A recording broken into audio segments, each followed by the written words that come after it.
let's go for a moment to our dream. And just assume that we're going to have a dream. We're in bed. And let me ask you this question. This is a question I like to ask for you to just contemplate, one of those sort of cones. When you go to sleep at night and enter your dream state, what happens to the bed? Just think about that. What happens to the bed? Now you're in your dream, okay? So just propel yourself into a dream state. And in your dream, you notice, let's say you're over here, and you're in a room. And in this room, you look across the room, and you notice that there's a podium in the room. And it has some objects on it. Now you're in your dream. So in the state of dream consciousness, you say to yourself, I would like to examine that podium more closely. How do you do it in your dream? How do you examine it more closely in your dream state? Do you get out of bed? Is there a bed? Now we're talking about 1/3 of your life here, folks, okay? 1/3 of your life. As Lao Tzu said, I went to sleep and dreamt that I was a butterfly. Then I woke up, and now I don't know. Am I a man who dreamt he was a butterfly, or am I a butterfly who's dreaming that he's a man? So in your dream state, do you get up out of bed, keep it right over there, say, excuse me, honey, wait, get up, and walk over and say, there's a galley of a new book, and there's a pen here, and there's a glass of water, I think I'll have a drink of that. There's a microphone stand, there's things. Do you do that? No, you don't do that. Because you enter your dream without any doubt. So what you do in your dream state is, are you ready? Shoo! Stay alert.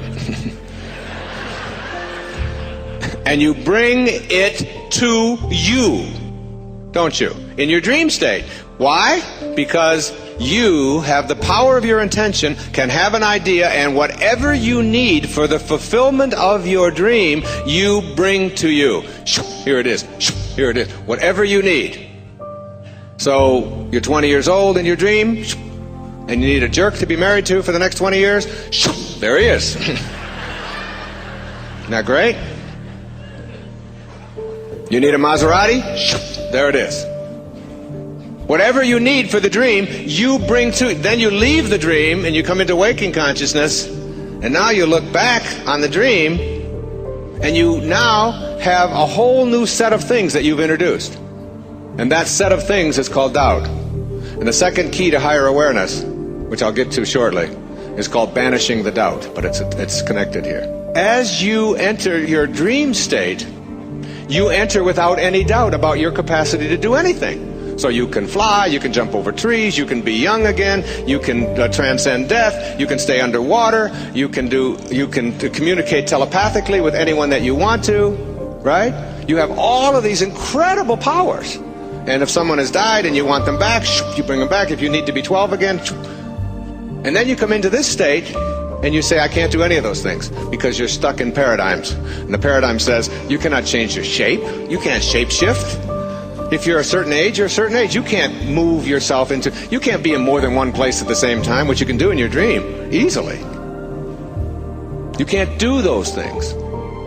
And one of the things I talk about in Your Sacred Self is like learning to become a waking dreamer, to understand that you don't have to go to sleep in order to dream. So now you wake up, and what I'm suggesting to you is that this is also a dream, only it's a 100-year dream.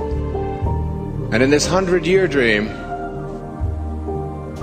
everything that you can do in your 8-hour dream, you can do in this 100-year dream. Everything. If you know better than to doubt it. And if you get rid of the paradigms that muck up your life. You have the capacity. But the minute that you introduce doubt into it, like that poem that I started out, Real Magic, which is really my effort to write about how to manifest miracles in your life. From Samuel Taylor Coleridge, he said, what if you slept And what if in your sleep you dreamed? And what if in your dream you went to heaven and there picked a strange and wonderful flower? And what if when you awoke, you held that flower in your hand? Ah, what then? Is it possible to bring something from a dream state into a waking state? Or is that part of a paradigm? And the tiniest smidgen of doubt that enters your consciousness is what you will act upon. 7 key little words from Proverbs. As you think, so shall you be. If you think that it's not possible, what you think about is what expands. Or as Emerson said, the ancestor to every action is a thought. And the minute you have a doubtful thought in your consciousness, you will act upon that and manifest the fruit of that doubt. And not be able to see it. You will not see it.